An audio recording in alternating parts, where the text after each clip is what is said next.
to The Kitchen Table, a show dedicated to helping you escape diet culture, gain trust with food, honor your body, and live a brighter life.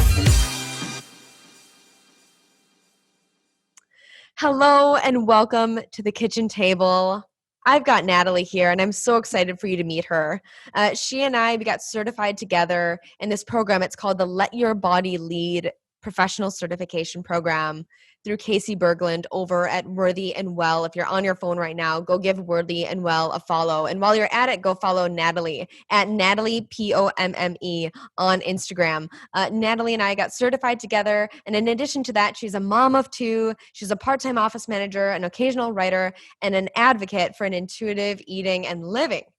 She holds a bachelor's from Glendon College at York University, and you can find her on her website as well at Natalie Harker Kenley. That's NatalieHarkerKenley.com. Natalie, thank you so much for being here today. Oh, thanks for having me, Alicia. I'm so to be here. Yes, I'm so excited to talk about all things like motherhood and raising intuitive eaters and kind of coming from the dieting paradigm to the intuitive eating paradigm yourself. So can you just start off with how you discovered intuitive eating and a little bit about your dieting history? Yeah, absolutely. So as a teenager, I definitely dabbled with different diets and restricting in different ways. I kind of let go of that in my 20s. And really, without knowing it, was an intuitive eater, and I would say participated in joyful movement. I was extremely active, but not in a punishing way. I just loved to get outdoors and hike with friends and go for runs and bike ride and all that kind of thing. And it was probably in my late 20s, early 30s when I started to kind of turn back to a dieting mentality. Mm-hmm. Yeah. So tell us more about you were an intuitive eater, you were moving joyfully and nourishing your body without thinking about it, but you also took this turn into the dieting mentality. What do you mean by that? Yeah. So what I mean by that is my body started changing. And instead of kind of having that confidence and knowledge that that was normal for a body to change as you age, I started to think that I was feeding myself wrong, that I wasn't exercising enough. And that if I, found this perfect way to eat and perfect way to move, that I could keep the body that I had when I was 25. And so I just was really trying to find a way to resist these changes that were happening in my body. So as your body was changing, there was this thought of wanting to fight back against your changing body, of wanting to eat in a way that kept your body at the same as it was at 25, or move in a way that kept your body the same. It seems like there's kind of that tension or resistance to kind of keep yourself in that smaller body. Does that feel true? Yeah, absolutely. Absolutely. So, I had, gained some weight. I had kind of,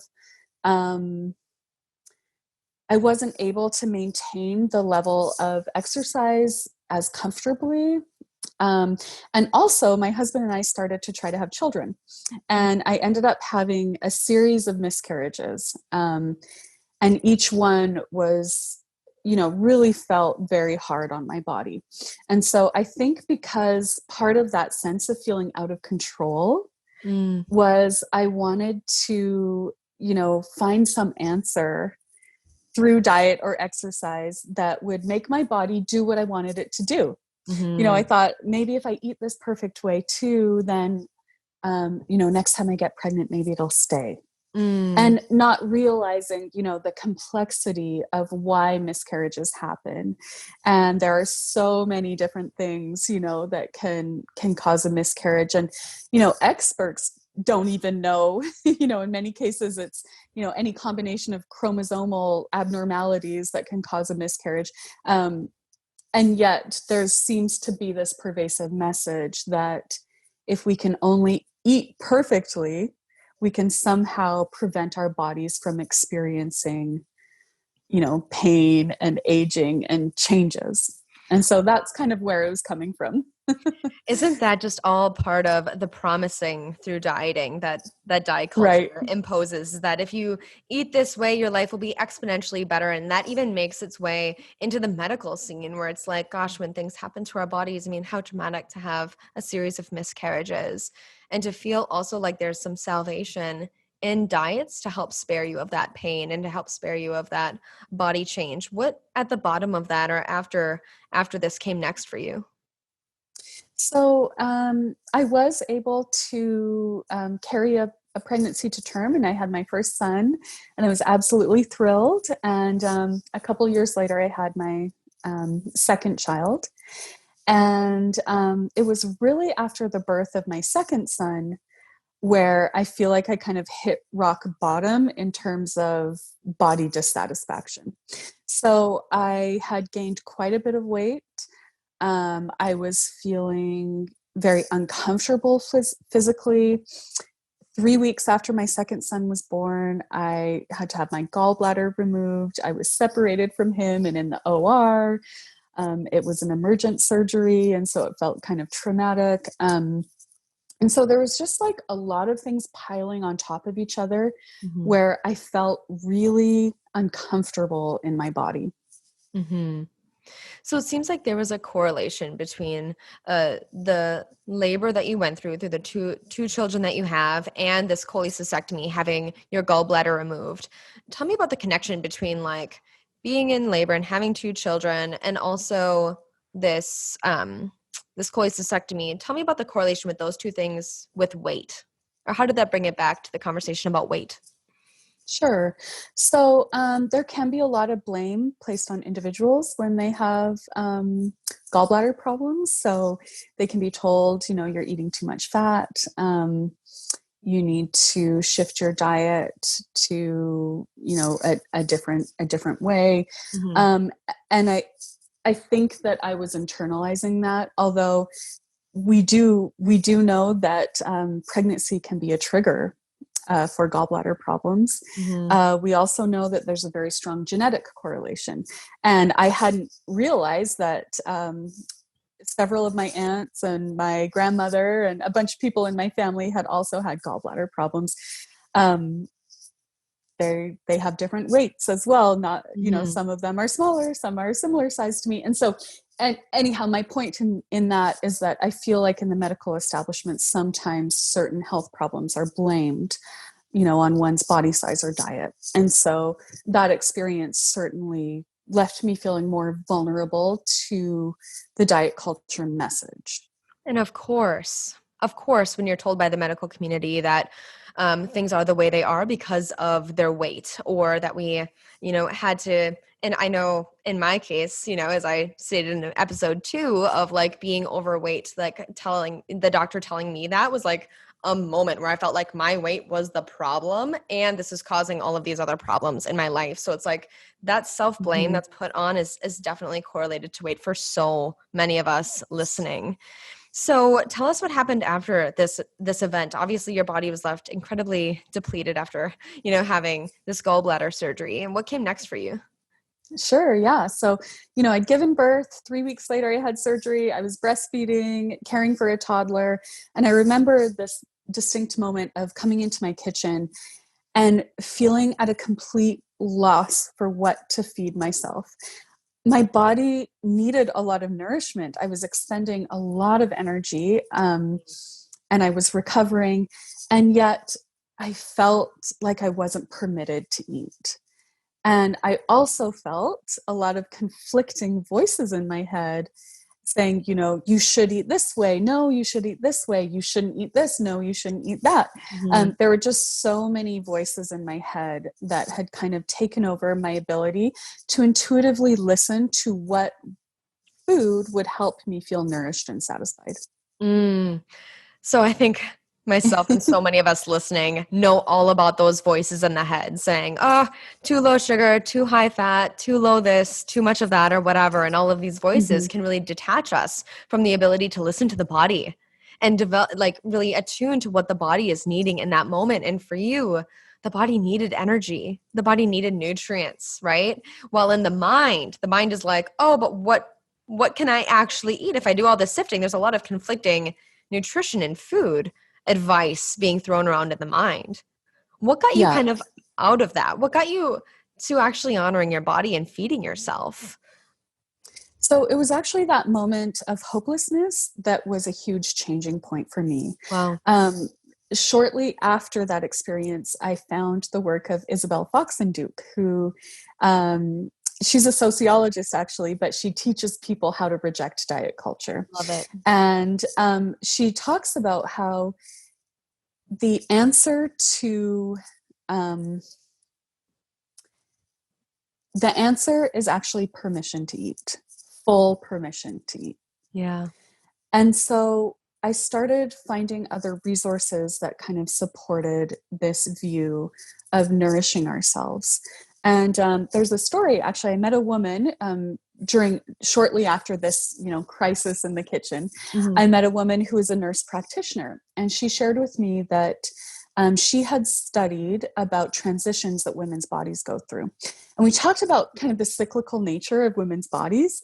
We leave childhood and enter young womanhood when we get our first period, and then every month we have these transitions of ovulating and bleeding and these hormonal changes that we go through, and during pregnancy and childbirth and breastfeeding, not all women participate in these different transitions, but for those who do, they can be sometimes devastating, because our bodies can change quite significantly when we go through these experiences. And then she started sharing with me about menopause and how in her studies, they kind of suggested that belly fat actually helps women to moderate their experience of menopause. So I'm not talking about purposefully gaining belly fat, but the fact that our bodies naturally tend to gain fat on our bellies when we're going through hormonal changes, and that's because it helps to regulate our hormones. Oh. And when she shared that with me, it was like almost like the weight of the world came off my shoulders. Yeah. And I felt like, oh my gosh, my body is smarter than I am. Wow. My body is doing things without me knowing why or how, but it's doing things to help me, to support me, not to punish me. Mm-hmm. And we've been so taught to fear body changes and weight gain and all of these things that our body does to protect us as we change and as we age. That's such a powerful message, that our bodies are there to support us. Our bodies are there to protect us. Our bodies have functions that sometimes we don't know, and sometimes our body changes for reasons that we don't know, but our body, if we trust it, we know that it is continually there to support and function for us. And it seems like in what you were saying with what you learned from this woman that told you about these seasons of change through the body is that an element of force really isn't useful. It's not really useful for us in a forceful way to manipulate or change our bodies, but rather to accept that our bodies can and will change as we age through pregnancy, through breastfeeding. I'm experiencing this myself, Natalie. I'm breastfeeding Amelia right now, and she's 4 months old. And yes, I would say that there is some grieving for the prior body that I had. Right. And I think that there's so many women like me and perhaps like you, Natalie, that feel that same thing of like, wow, now my body has changed. But at the same time, if we know that our body has changed in a way that's still there to support us, that is still there to help nurture us. I mean, especially my breasts right now. I mean, it's like, just to get very real, like with breastfeeding, like I can't, change out my bra size enough. That may be too vulnerable to share, but it seems very true that like, how can we keep up with this changing body, especially at certain times of our life? And so it seems very real to just say that like, yes, our bodies are changing to support us. And I think that even in my case through breastfeeding right now, that's just really ringing true. What did that change for you in your life after kind of feeling that you could accept your body maybe in this new and different way? It completely changed how I approached food. Instead of really stressing and panicking about what I shouldn't be eating, I was able to shift my mindset to focus on what would feel nourishing and supportive. how can I set up regular rhythms and routines to make sure that me and my children are fed? And what does that look like, and I feel like so often, even with parenting, there are these messages like, don't give your kids too much sugar. Sugar is bad. Sugar is bad. And if we can combat that by saying, no one's going to feel satisfied by just eating a pixie stick. And on the same hand, no one's going to feel satisfied by eating a couple of handfuls of kale by itself. Like, single nutrients alone are not satisfying, and they don't provide our bodies with what we need. And instead of saying, don't have this or don't have that, think about, how can I build a nourishing meal that would be satisfying, that includes something sweet, that includes something green, that includes something, with fat and protein and carbohydrates. And instead of viewing things as good or bad by themselves, thinking about how we can incorporate them all into a way that feels satisfying and nourishing and allows us to really tune in to what our body's telling us, that day. Right. Because we are so dynamic, and satisfaction is dynamic as well. And I think that you brought up a great point that diet culture often misses, is this element of satisfaction. And diets never really intend to really satisfy, right? It's like, here's the end result of changing our body size, and that's the Right. overall goal. Where intuitive eating says actually, the goal of eating is actually to reach a point of satisfaction. Not just physically, like that physical sense of satisfaction, but also that mental and emotional sense of satisfaction as well. And I think, as you brought up as well, it's impossible to do that without variety. It's Mm-hmm. impossible to do that without variety. And so that's where intuitive eating so reigns superior in this conversation, because intuitive eating says all foods are permitted. And that's where that sense of hopelessness fades and the sense of Right. hope comes, is where, wow, we can really have all this permission to eat any and all foods. And we drop that layer of restriction. And Right. then we're able to really truly satisfy the body in its current state. Exactly. Yeah. And I have to say that this way of eating, I feel like it's helped my marriage Tell me more about because that. my partner, when we first got married, he used to say this thing, and I'd always say it's not true, and about food. And he'd say, if it's good, it's good. And what he meant by that is, if it tastes good, it's good.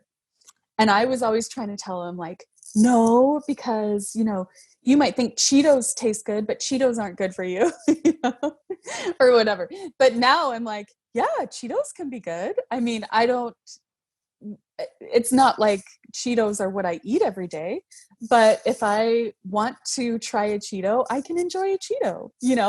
And so I just mean that it's helped us to both have that permission Mm-hmm. to be adventurous, to try new foods, and to just have a much more relaxed and playful relationship with food. Oh, it can lead to so much tension, not even just with food, but in the relationship as well, when food's an issue, right? Like, if Oh, there's totally. tension surrounding food, of course it affects our relationships. And so how cool to bring this, if it's good, it's good, saying to our viewers and listeners, just because it's so true. And when we alleviate that tension and we alleviate the anxiety, it really cultivates a normal relationship with food, where it's like, yeah, the Cheetos can be good. The Cheetos can be good for sure. And also all of these other foods can be good too. Right. That's such a marvelous thing to see how that's actually improved your marriage in that way. In what other ways has intuitive eating impacted your life? So definitely with my kids, we've chatted about this before, but I feel like, now this is specific to motherhood, this example, but I feel like the principle behind it can apply to anyone with the relationships in their lives. But I've really come to understand that my kids, like, they love my body. And what I mean by that is that my physical presence brings them comfort. Mm. It helps them to have confidence. When I'm with my kids and they're at the playground, they might run and try something new and climb higher or test something out, because they feel the security of my physical body being present, being there to catch them if they fall. And they don't care at all what size of pants I wear, or, whatever. They don't care what I look like. They don't care how large or how small I may be. Um, they care that they feel love and protection from me.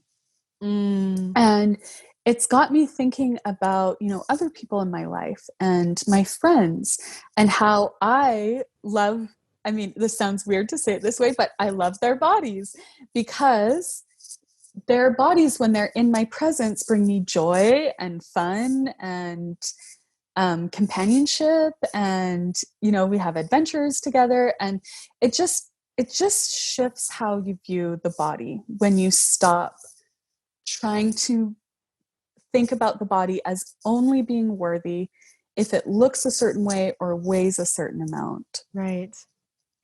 And so it's just given me that freedom to, yeah, to really shift how I view my body and other people's bodies. Absolutely. That is so profound. I love when you talk about the physical presence, how it brings others joy and comfort.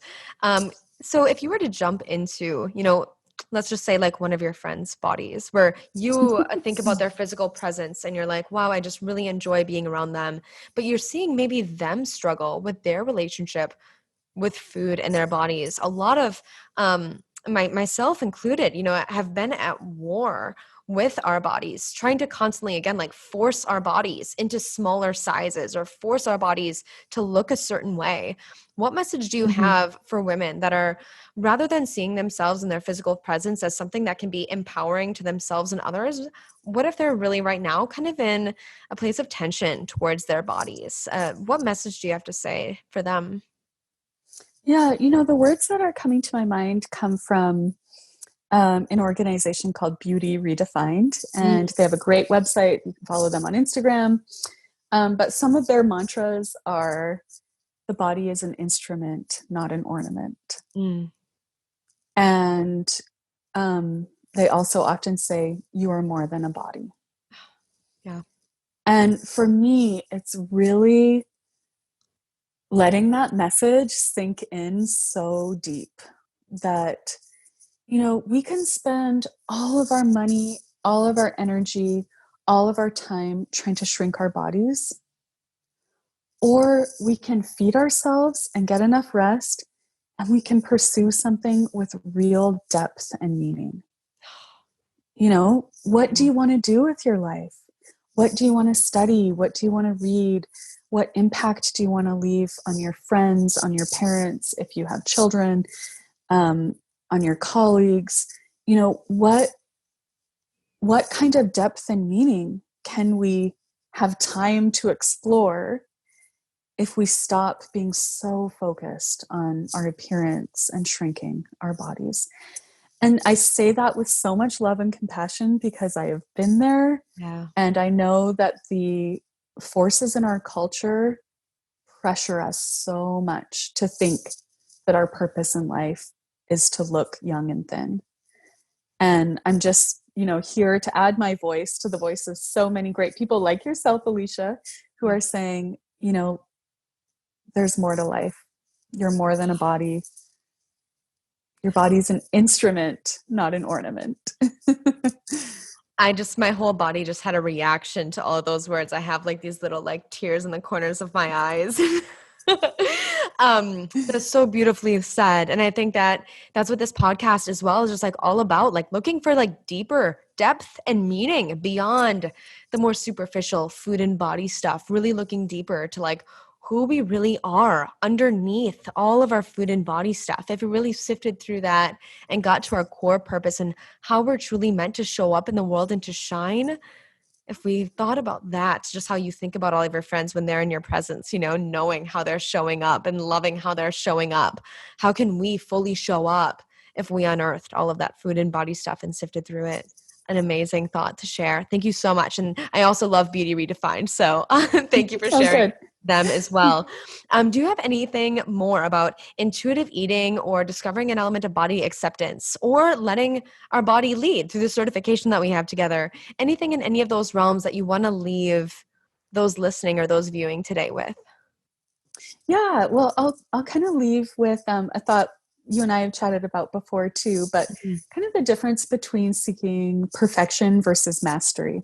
And I actually need to give a shout out to a friend of mine named Jessica who posted about this, where she was trying to teach her son who was seeking perfection in a pursuit.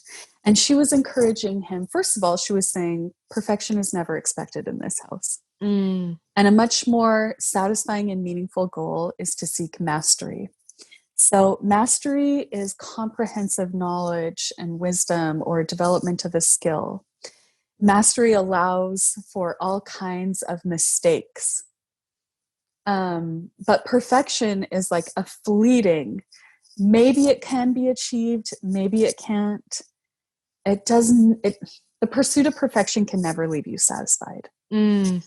But if we can master the skill of tuning into our body's needs, if we can become masterful at listening to the wisdom of our bodies, to eating intuitively and resting intuitively, it leaves all kinds of room for mistakes along the way.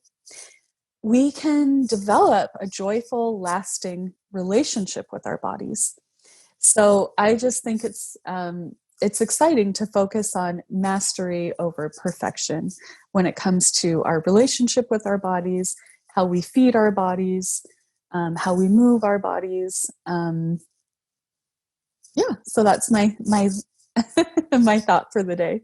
That is so wise. And I think it so relates to this conversation about intuitive eating versus diet culture. Intuitive eating being the master over our bodies, right? Really feeling confident, having that kind of ownership and authority over our bodies, and then knowing, like really trusting in that knowing of how we want to nourish and move our bodies and treat our bodies, versus the perfectionist mentality of the diet culture, which says that no, there's a right and wrong in this. There's a right and Mm-hmm. wrong. It's a very dichotomous black or white thinking with food, which no, that doesn't leave any fluidity. That doesn't leave any like element of fun or element of creativity. That's all lost in that element of perfectionism that diet culture really promotes, this right or wrong thinking. And so really the mastery of intuitive eating is really that ability to really attune to, respect for, and honor our bodies. And I so loved that you shared that. I am hanging on with that in ways far beyond intuitive eating as well, right? Just like in life of how my house looks, right? Like I want to try to like master my ability to like manage my house rather than have it be perfect. Perfectionism is not expected on this podcast in my house. I love that. I'm hanging on to that for sure. Natalie, can you share where everyone can find you that's listening today? Yeah, you can follow me on Instagram at Natalie Pum. It's Natalie with an H and then Pomme. And then my blog or my website is natalieharkerkenley.com. NatalieHarkerKenley.com. Find her on Instagram as well. Natalie, thank you so much for your time today. I so appreciate it. Thank you, Alicia. Talk soon. Bye.